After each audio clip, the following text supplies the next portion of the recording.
yes. Good evening, folks. Good evening. It's been a minute since we've done one of these, but I found something to talk about. Oh, boy. Sometimes, you know what? I know this isn't really something we should be having humor about. It's not really something to joke about, but I swear to Christ. Antonio Brown being a sports fan is like getting herpes. I'm telling you. And look, that's going to sound like a weird metaphor, but I swear, and to being a sports fan, when dealing with Antonio Brown, it's like having herpes. Once you have it, it just always comes back at some point. It does. Seriously. And what I mean by that Antonio Brown's like herpes by always coming back, here's what I mean. Anytime it seems like he's done, he's out of the news, he's irrelevant, he always finds a way to slither back into the news. Just like herpes itself. You think it's gone, and it always just creeps back at you. Never fails to happen, and Antonio Brown is no different. No different. Mr. Big Football Star Antonio Brown. Yes, he's like that too. Ever since he pretty much exiled himself from the NFL for his repeated outbursts and his repeated childish behavior, that goes all the way back to his first, really to 2019 when he when he just went crazy with the Raiders and then the Patriots with all that. Oh my goodness. And that just ties into how we got to where we're at now. I mean, 2019 is when we saw Antonio Brown's true downfall begin. I mean, 2018, you could see signs of it. You saw hints of Antonio Brown being a diva. And I remember they were starting to, like, even 2016, 2017, you started to see, hello, what's up? You started to see signs of Antonio Brown going down that acting like a diva route. It started with the constant arguing with his coaches and his teammates on the sideline about not getting the ball, drawing parallels to one Mr. Terrell Owens. But even back, he was having temper tantrums, kicking nets on the sideline or throwing it down to the ground. And that was the first sign of Antonio Brown being a bit of a diva. But at the time, it was like, okay, we've seen these diva wide receivers before. We've seen Terrell Owens and, Randy Moss and those guys. It didn't seem like a big thing at the time. But then as time went along, it evolved into something worse than just simply a guy who just couldn't control, who had moments where he had a temper or would flare up. And then in 2018, we really started to see his behavior get the first real sign of, like, this guy's really out of control behavior. It went from just him being a bit of a nuisance to just, this guy's trouble. There was an incident at a hotel where he chucked furniture out of a balcony. Now, fortunately, nobody got hurt by this, but there was an incident where he nearly struck a toddler, where he chucked furniture down a balcony. There was a family poolside. This was at a resort. I'm not sure exactly what resort this was, but this was back in 2018 during the off season. The family was sitting by the pool. Antonio Brown threw a temper tantrum where he chucked furniture down a balcony somewhere in the resort. I didn't see the full video. All we see is the video. It's in black and white. You can't really see their faces. So they kind of respectfully blurred out their faces, the near victims, to protect their identity, I guess. But, they're sitting poolside. It's a family gathering. And all you see is furniture comes flying down through the camera, smacking the floor. And then you realize, oh, snap, someone just threw furniture. Turns out that was Antonio Brown. Now, he was never arrested for this incident, but, this was the first major incident of his behavior actually being serious. And then we saw in the 2018 regular season, that was we saw his behavior continue. He was having beef with his quarterback at the time, Ben Roethlisberger, which at the time, I kind of thought both sides played a role in it. I felt like it was a combination of Big Ben's immaturity and his narcissism and Antonio Brown's narcissism. So it was kind of like a combination of the two. And I still think to some degree it was. And then also you had that back there. They were starting to go back and forth. Ben Roethlisberger, a crazy part is Ben Roethlisberger of all people was the one that seemed like the mature person in this situation. That's how, looking back, you're like, yeah, it's bad when Ben Roethlisberger, who's had 2 sexual assault allegations against him, paid his accusers off to drop the charges, looks like the mature person, you know that there's a problem in the room. When that guy's the mature person, you know there's a problem. So, but long story short, with the whole back and forth between him and AB, ultimately both sides played a role in the conflict. Finally, long story short, at the end of the 2018 season, Pittsburgh moved on from Antonio Brown. He got traded to the Raiders. That was the end of that story. And at the time, there was some still giving him AB some benefit of the doubt. I at the time was like, all right, AB is a diva, but to be fair, at the same time, Big Ben is not a mature teammate either. So I kind of felt both sides played a role, and I thought, okay, maybe with a new team, AB might tone it down a little bit. Then he went to the Raiders. Oh my goodness. This was when we realized how much of a problem AB really was. I mean, he kicked he threatened to retire because he wouldn't get the helmet he wanted, kicked a football, calling the owner a cracker. It's like, what the? Then he got cut from the Raiders before playing a game, went to New England to team up with Tom Brady, got accused of sexual assault, had the smarts, and I say that sarcastically, to threaten his accuser via text message. Bro, if you are being accused of a crime, you don't speak to your accuser, period. And this is when we knew that something was seriously wrong with Antonio Brown. And this has continued throughout the years, numerous incidents. So he goes through all that. He gets suspended, goes to Tampa Bay in 2020 following Tom Brady, seemingly gets his redemption story, winning a Super Bowl. Now, for any other player, this would have been their redemption story. They would have finally gotten it together, but not Antonio Brown. The following season, he wasn't happy about the amount of playing time he's getting, so he decides to take off his jersey, throw it into the stands, and walk out during the middle of a game, and that ultimately ended up being the end of his football career. In the years since then, there was a thing, he tried to own an underground team, he refused to pay taxes, and at this point you knew, oh my God, at this point and there was an incident poolside where he exposed himself at a resort. It's like, at this point I'm thinking, all right, this dude's got some serious issues. He belongs either in prison or insane asylum. He doesn't know how to function. And then back in May, this was the final nail in the coffin, or should be, in terms of Antonio Brown as potentially a functional human being.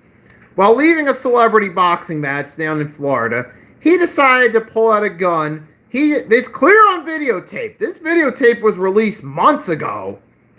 It showed him attempting to shoot somebody. Fortunately, he did not hit anyone.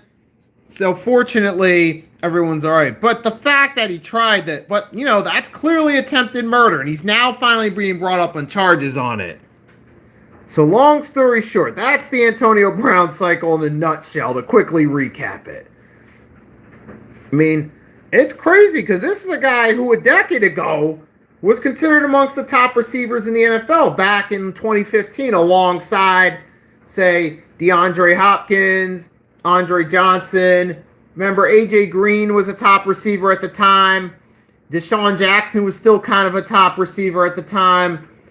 Antonio Brown was, slowly but surely moving his way and becoming that top receiver a decade ago. And here we are a decade later. Look at everything, all the events I just recapped. Now here he is being arrested, charged on attempted murder. And it's crazy that number one lesson we can obviously learn is don't think that just because you're a star at something, you're a star athlete, a star musician, a star TV show talk host, a supervisor at your job, you have whatever the case may be, whatever your job title is, don't think that just because you have a high job title means that you can start acting however you want to, because that ain't gonna work. And we clearly see with Antonio Brown, this guy went from being potentially a future Hall of Famer, potentially surpassing Jerry Rice in the eyes of many football fans as the greatest wide receiver, to now being brought up on charges of attempted murder. And we saw this brewing for a while, all these different incidents, like I said. The sexual assault allegations, him making threats to his accuser, which, newsflash, that's just going to make more people think you're guilty. It's going to paint the picture in people's mind like, wait a minute, I think this guy's guilty. Here he is, making threats to his accuser. If you're innocent, why are you making threats to your accuser? Why don't you go contact a lawyer, talk to them, and let them do something for you? But that's just crazy right there. And it's like all these lack of common sense. And now it's finally paying off. And the bottom line is, at this point, Antonio Brown should be locked up. We've seen this before. We've seen the incidents of him exposing himself, filming himself in the middle of a sexual act, and uploading it on social media platforms. We've seen him chuck furniture out of a balcony, nearly strike a child. We've seen him get involved in physical altercations. We've seen him behave like a total degenerate in front of his children. Even remember, there was one incident. He was throwing sex-themed candies at his baby mama one time in front of his children, for God's sake. I'm like, all this behavior that would have gotten any regular person locked up or gotten charges pressed against them. Antonio Brown skated by for so long because he's a celebrity. And now, here he is on attempted murder. And we saw a video of him attempting to shoot somebody. I mean, this right here. I mean, I know there's there's all these rumors, beliefs that he may have CTE from football.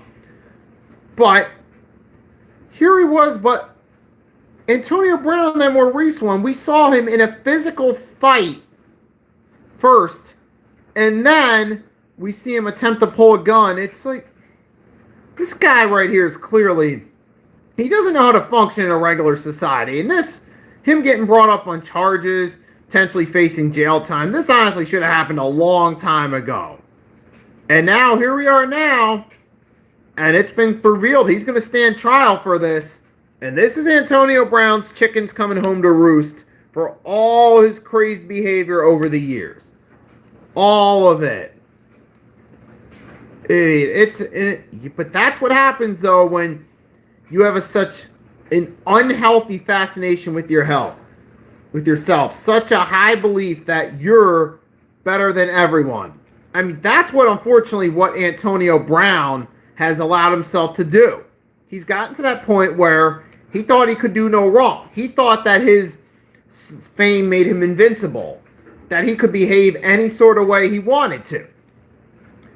And really it became evident once he started to get money from his football career, became a star. He started to slowly metamorphosize into this uncontrollable psychopathic narcissist. And it's obvious, really, you look back on, Antonio Brown always had these characteristics.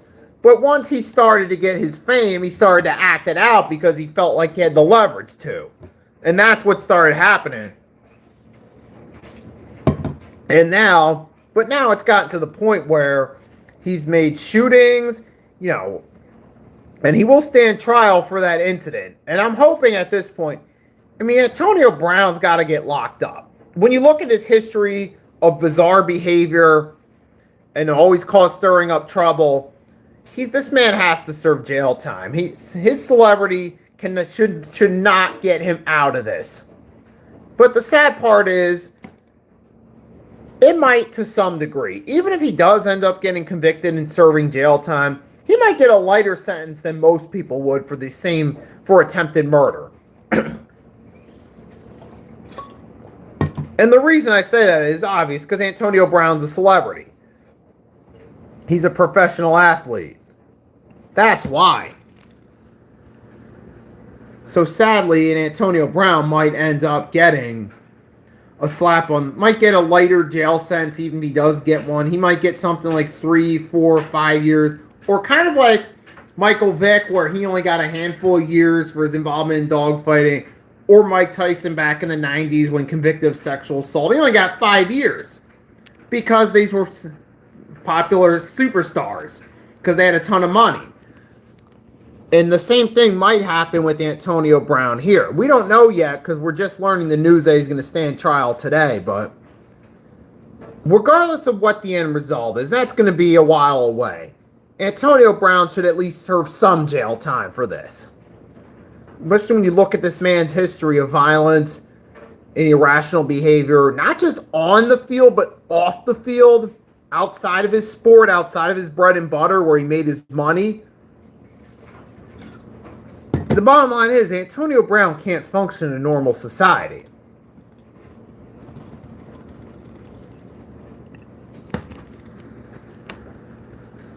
It's gone on for way too long, too. You have to mention, like I said, there's 3 or 4 of these other incidents. The bottom line is, he's gotten way too many slap on the wrist for this behavior. AB has gotten slap on the wrist after slap on the wrist after slap on the wrist for some of this behavior, and now, ultimately, it's coming back to bite him. But yeah, he should be in jail time, because he's got, like I said, there was the incidents where he exposed himself, he uploaded a video on X of himself having a sexual act, which most likely he did not have the consent of the woman he filmed the act with to share it. So right there, that would be a felony right there. Sharing a sexual act, filming it without the other person's consent. There's a strike right there. So that's right there. That was one example. He should have gotten a felony charge right there. The chucking furniture out the window incident. I know this was nearly a decade ago, but there was one incident. He should have faced jail time.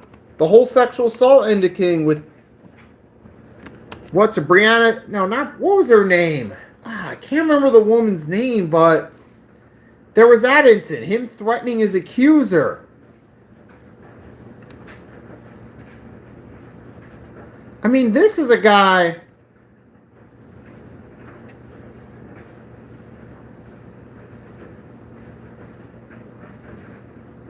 All right, give me 1 second. I'm just going to, something I do real quick before I get back to this. Then I'll get back to the subject and I'm talking about in a second. I'm not done talking about it just yet.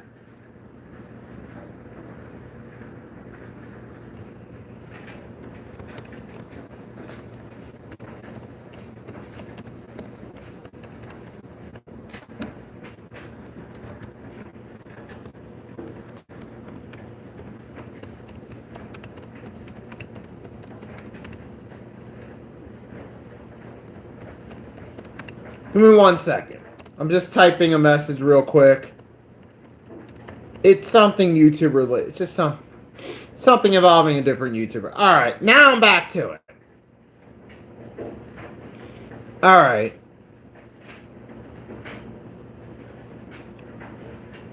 All right, so So I'm just checking something out. But yeah, back to this Antonio Brown thing. I mean, dude, like I said, there was the incident with the furniture out the balcony. That's an incident that you can argue should have led to jail time, but ultimately he kind of got a pass for it. And then, There was that incident right there. Then there was the whole sexual assault deal with, I think, Brittany Taylor was her name. Yeah, I think that's who it was. Brittany Taylor was her name. There was the Brittany Taylor girl. He was accused of sexual assault by her, and then he was sending threatening messages to her. I'm like, dude, there could have been a felony. Whether he was actually guilty of this assault or not, that right there could have that should have been a felony. But then all of a sudden, and right then there was that. Then there was the incident where, like I said, the incident with the baby mama, him throwing, he was throwing, one incident what it was, he was in this situation where, right, he was, I don't know what it was. He was having an argument with his baby mama. The kids were present. And he had sex-themed candies in the house. What does he do? He starts throwing the candies at her. That right there could be considered a felony. Him throwing objects. And then on top of it, then he's adding the audacity to yell, eat some DIC in front of his children, mind you. Think about that for a second. How degenerate is that, too? It's seriously. And then there were other incidents of him exposing himself in public. Like, that's a felony right there in and of itself. And there's a long list of felonies this guy's gotten away with. Oh, yeah, not to mention, I just remembered. There was one thing he did inside the realms of the Raiders during that crazy preseason where he was wilding. He recorded a conversation between him and the general manager at the time, Mike Mayock, and posted the conversation on his social medias. That's insane. Think about that for a sec. Dude, that's a felony in the state of California. Because remember, the Raiders were still the Oakland Raiders at the time. It was their final season in Oakland, so they were in California for training camp. Long story short, what he did there was a felony in the state of California, folks. So Antonio Brown has a long list of felonies before this attempted murder charge that he's pretty much gotten away with, served no jail time for. And now here comes this attempted murder charge. It's like, I hope so the courts look into Antonio Brown's history and realize that there's this long list of felonies and realize, okay, this guy's got to serve some time. We can't give him a pass just because he has a lot of money. You shouldn't be able to bribe the courts in this case, because actually his men getting away with it has led to this behavior getting out of control. And I don't care how much you loved Antonio Brown, the football player, how awesome you thought he was. I don't care if you thought Antonio Brown was the best receiver of his era. And maybe he was on the field, but his off-the-field behavior is so out of control that there's no justifying it at this point. And he's not even in the NFL anymore either, so the NFL has nothing to do with this incident. His sports career has nothing to do with this.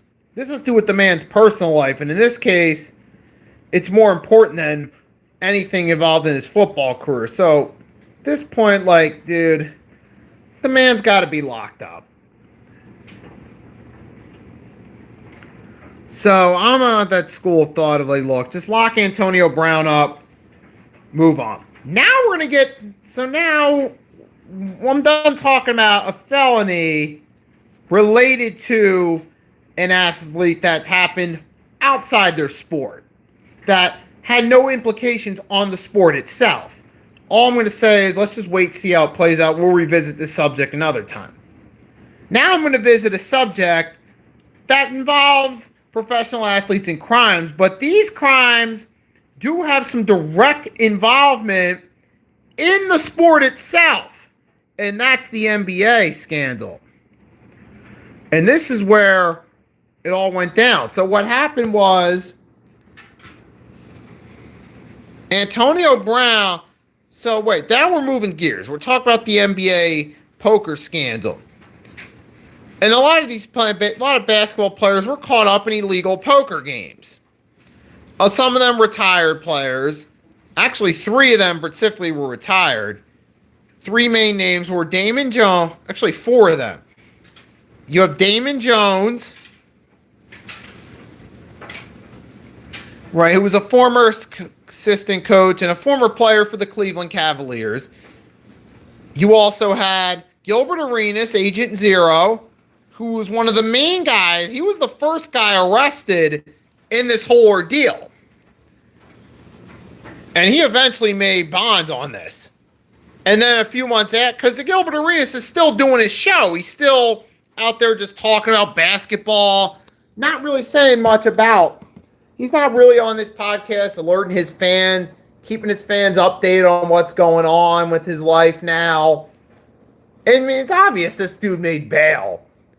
And considering that recently Gilbert Arenas is still out on his podcast, and that some of these other players are getting arrested for involvement in poker games, which Agent Zero was initially arrested for, mind you, I'm starting to think that he may have made a secret deal. He may have ratted some people out to get himself off the hook.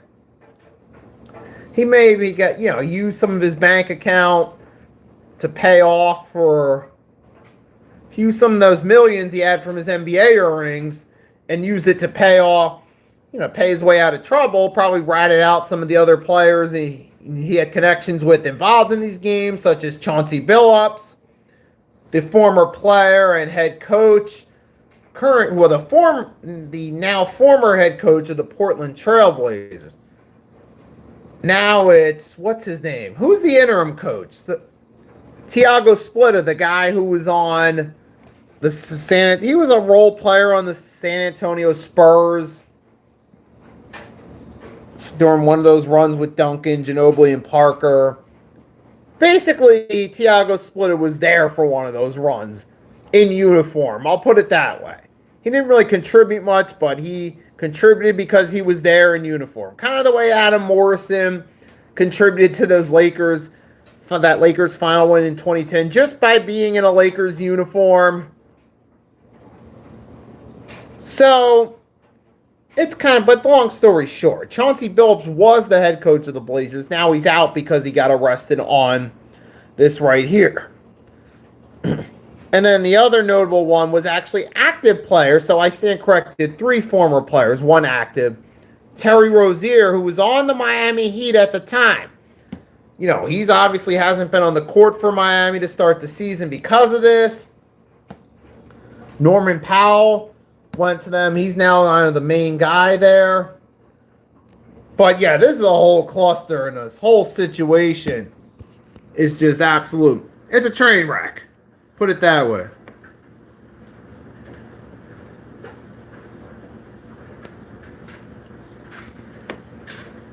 So yeah.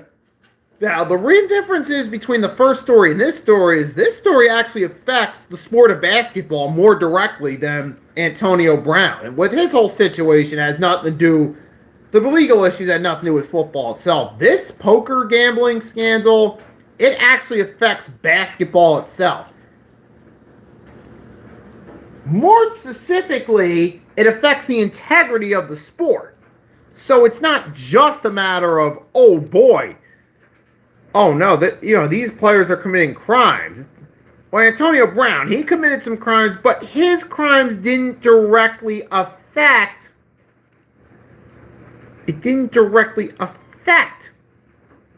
the sport of football. What Antonio Brown's doing had nothing to do with football itself. This poker scandal with all these players gambling, some of that gambling involved gambling on games and had ties with the mob, who are the most powerful when it comes to the gambling world, are the most powerful and controlling people in that world.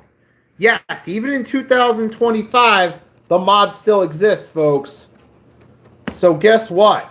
If you thought that the mob was done for and they had nothing going, I'm afraid you're mistaken. The mob still is very much around.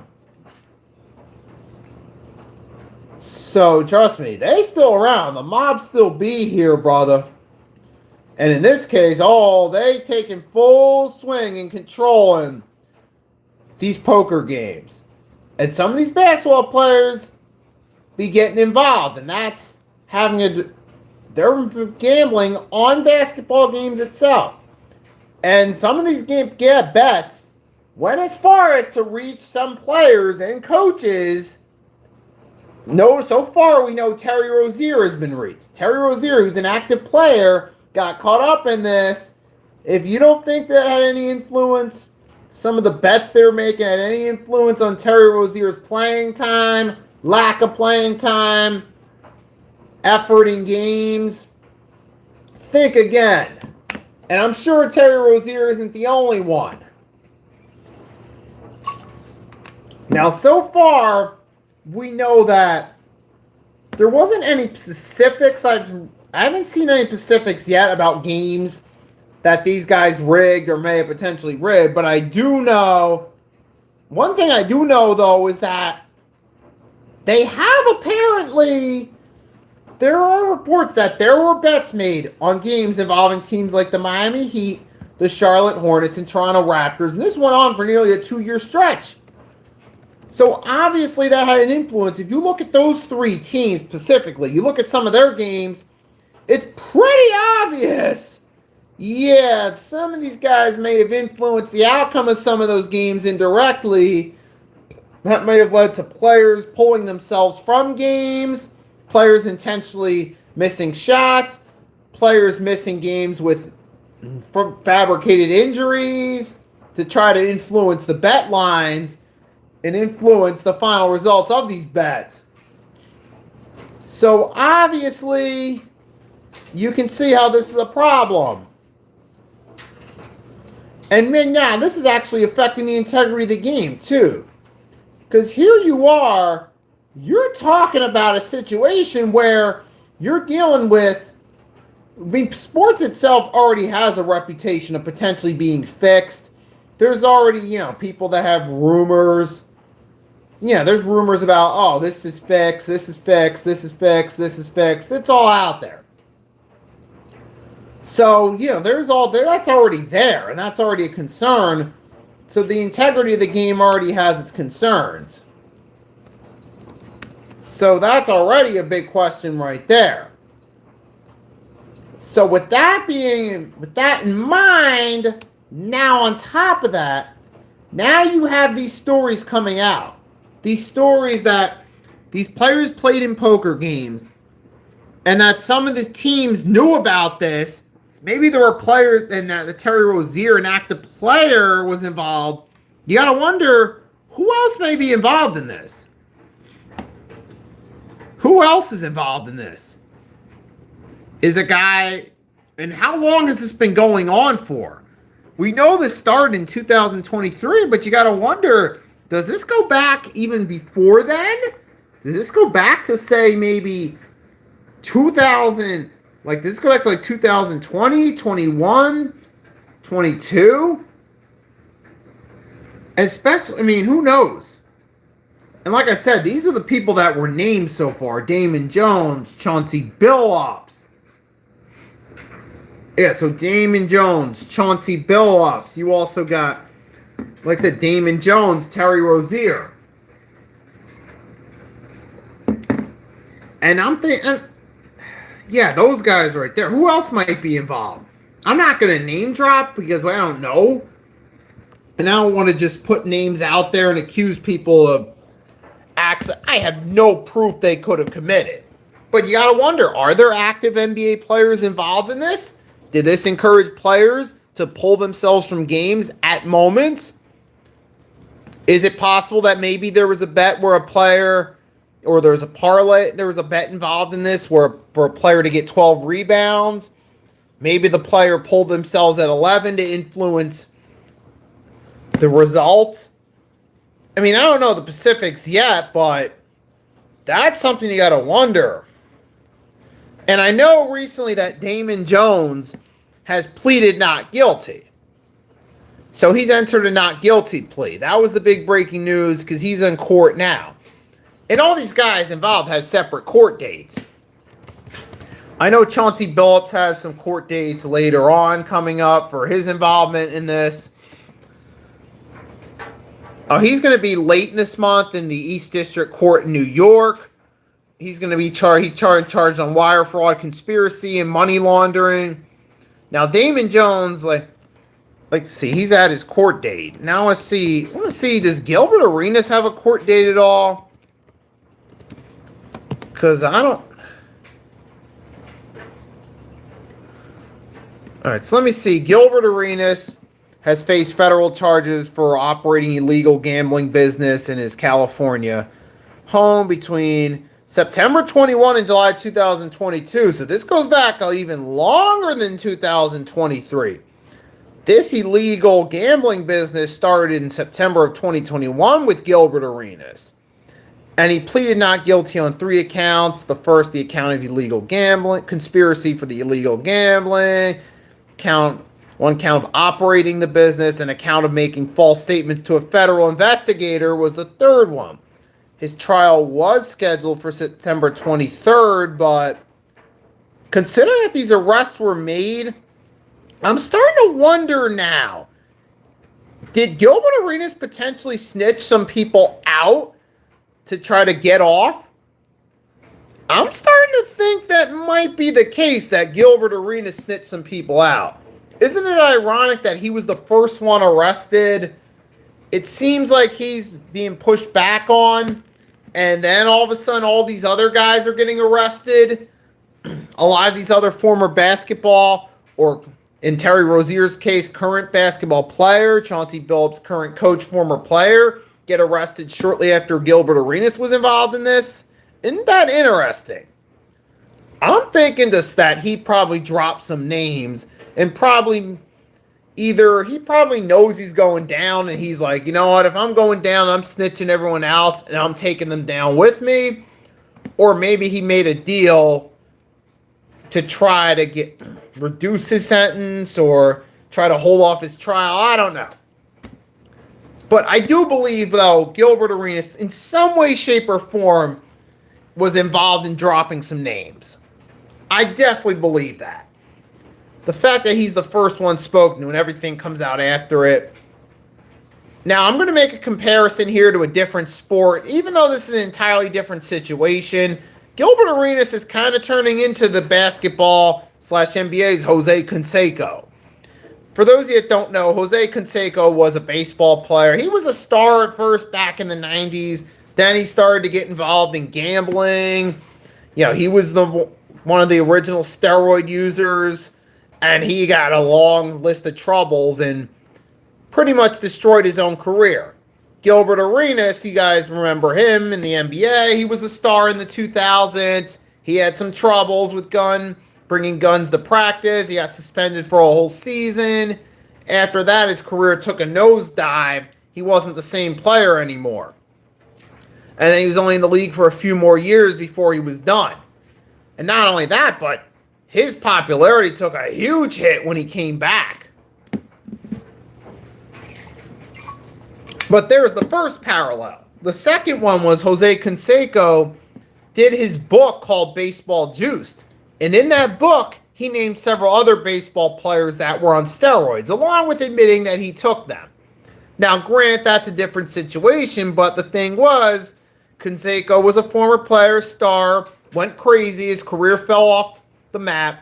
Years later, he made a confession to using a banned substance and ratted others out. Gilbert Arenas, similar parallel, like I said, career started off great, got himself in trouble, fell apart. Years later, he's being brought up on illegal gambling charges, and it turns out shortly afterward, a few other players get caught up and their names get dropped. Probably a good chance that Gilbert Arenas said something and ratted some of these players out. Although we don't have any proof of it yet, I would not be surprised if Agent Zero dropped some names. Either with that mindset of, okay, maybe I could get my sentence reduced, or look, if I'm going down, I'm taking everyone down with me. Because a lot of times when people get charged on these crimes, they got no shame in snitching out on others. It's like, hey, I'm going down, I'm taking everyone else down with me, and I'm ratting them out. And trust me, it happens all the time. Whether you're talking with sports figures, your average Joes at the supermarket, whoever. Trust me, it's no different with professional athletes that when you're on trial, you best believe if they had the chance to snitch some people, they're going to do so.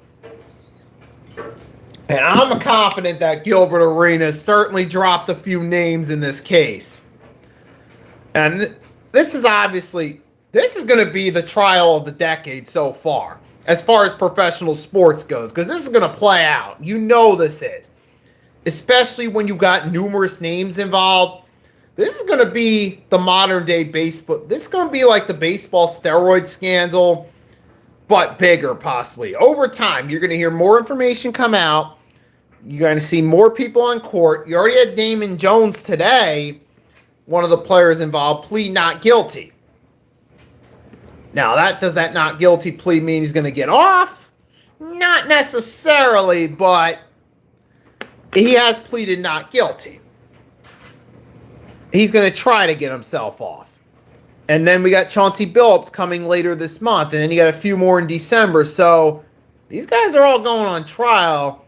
ESPN's heavily covering this story. So you best believe in the basketball world, between the mainstream sports media, your average Joes recording from their house like me, talking about basketball, yes, we're going to be talking about it. And we're going to keep our eyes out for more information on it. So for now, though, all I can say is I believe there's going to be some more names dropped. And I do believe Gilbert Arenas has provided some information that led to more arrest. Now, the rest of the trial, we got to wait and see how this plays out, see who gets caught in this or not. And it's a shame, though, too, while we're at it, for the sports side of it, because this whole scandal affects the integrity of the game, especially where some of these games involve bets on NBA games that may have reached some of the players or owners in them games, may have led to coaches benching certain players or giving certain players certain minutes to meet certain bets. I don't know specific examples, but I'm sure it does happen. I'm sure players may have pulled themselves out of games to affect the stat line or to make sure someone they're in cahoots with wins their bet. I mean, so this does affect the integrity of the game, too. Because this can actually, in some way, pretty much fix the outcome. It can have a significant effect on the outcome. Because let's just say, I don't think this is actually true, but let's just say someone had a bet. Let's just say it was a player and a mobster. The player had a bet, say, LeBron James gets at least 25 points. And the mobsters, they want to profit, let's just say. And say they made a deal with LeBron. Hey, don't score over 25 points. We'll pay you out extra afterward. Hey, we have a little bet going. We're trying to win some money. We'll pay you a little bit of extra to compensate for not scoring over 25 points. And that can pretty much have a significant effect on the outcome. Especially if something like that were to reach a star player's ears. And they were able to pay a star player a little bit of extra to go along with it, a little behind the door, under the table money. Hey, don't score over 25 tonight. If you want to go out there, put on a show, maybe get to 20 or 21, and then pull yourself from the game, maybe fake an injury or something, go ahead and do so type of deal. That can happen. And especially if that were to happen with a star player on a team, that can have a significant effect on the outcome of the game. It's almost like point shaving in some way. You guys remember the movie The Longest Yard with Paul Crewe? There's two versions of it. One in the 70s, he's portrayed by Burt Reynolds. Another, he's played by Adam Sandler. The Crewe character was a character several years removed from the NFL. Obviously a fictional character. But he was banned from the NFL for point shaving in a game and intentionally throwing a game because he had some deal with some mobsters that had a gamble. So he intentionally threw points on a game. Right. I mean, something like that could happen in this situation with this poker schemes with Easily, someone could easily throw a game or basically point shave just because they got it under the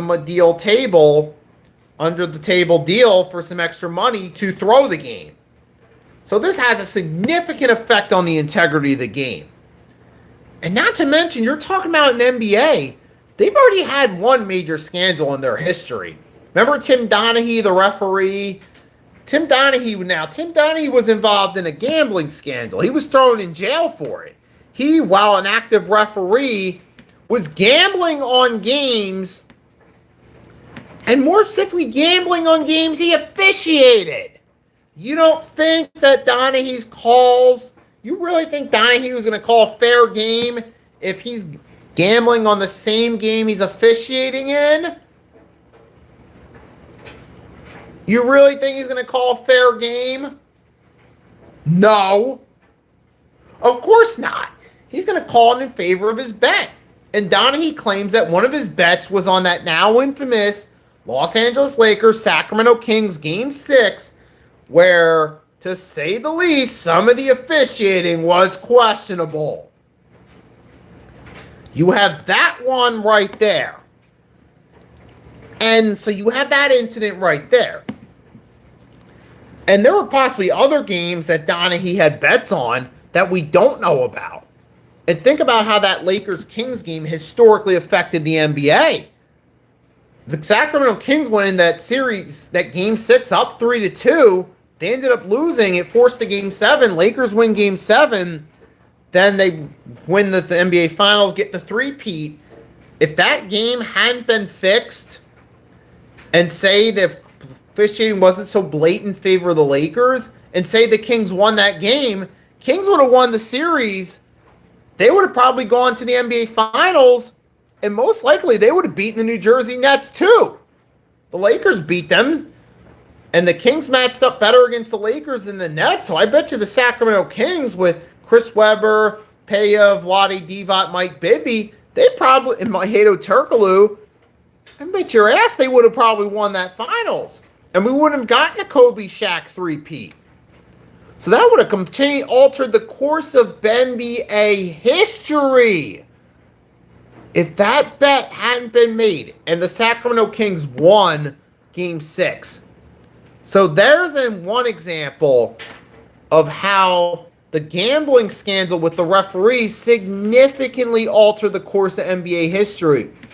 The Sacramento Kings, that team, with those guys, like I said, Chris Webber, Peja Stojakovic, Vlade Divac and company, they lost out on a golden opportunity to win a championship, and that would have altered the course of NBA history had the Lakers not three-peated with Kobe and Shaq, and had the Kings won a championship.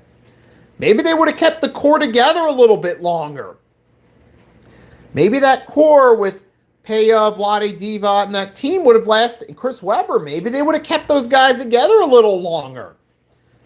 I mean, granted, the Sacramento Kings free fall would have eventually happened in the late 2000s anyway, but if the Sacramento Kings, and there might be other games or instances during that gambling scandal we don't know about that may have significantly altered the course of basketball history. So there has been a historic example where gambling on games illegally has affected the integrity of the game and has had a domino effect on NBA history. So, and like I said, this whole poker scandal is in its early stages. What are we going to learn about it that we don't already know? That's the big question. Are we going to learn more down the line? I mean, that's a big question I have in mind, man. So we're just going to stay tuned, wait and see what happens, because for all we know, did this poker scandal possibly involve some NBA Finals games? Excuse me. In 1 second. You gotta wonder, did this possibly involve NBA Finals games in recent history? Did these bets possibly pass over to, say, playoff games that may have significantly altered the past couple seasons and the results? I mean, we don't know that, but it is possible it could have happened. And if it did, think about what a hit that would have to the integrity of the game. What potential domino effects did this gambling scandal have over the past couple of years that we don't know about? What significant playoff games were bet on that affected the outcome in this mob gambling scandal that we don't know about yet? I mean, it's hard to say because we don't know how much involvement, how deep this ran. Was this just throwaway regular season games? Was this playoff games? Was this on a weekend basis? We still don't know yet. So I'm just really going to have to pay attention. Hopefully we get more information. Might be kind of tough because the mob's involved. There might be some powerful people trying to hold information back, but that's a possible thought because we know the mob doesn't always exactly like to reveal all the information now, do they? But we just have to wait and see. Hopefully we get some more information on this, and hopefully everyone involved gets brought to justice for the integrity of the NBA. It's bad enough they had one gambling scandal negatively affect their integrity years ago with the referees and gambling. Unfortunately, they got to deal with it again. So hopefully whoever's investigating this case can get on it and actually get the information out we need and, bring everyone involved to justice. But we still got to wait and see how it plays out. There's not much else to say. I'll be repeating myself if I continue to go on. So I'll end it on this note. Say to everyone that tuned in, whether it be for a few minutes or not, however long you tuned in, thanks for tuning in. I hope you enjoyed this. We'll still, like I said, we'll just wait and see what happens. If you haven't done so, please do me a solid. Drop a like on the video to show your support. With that being said, have a great night, everyone. It's your boy, Nicky Steve, signing off, and I'll catch you later.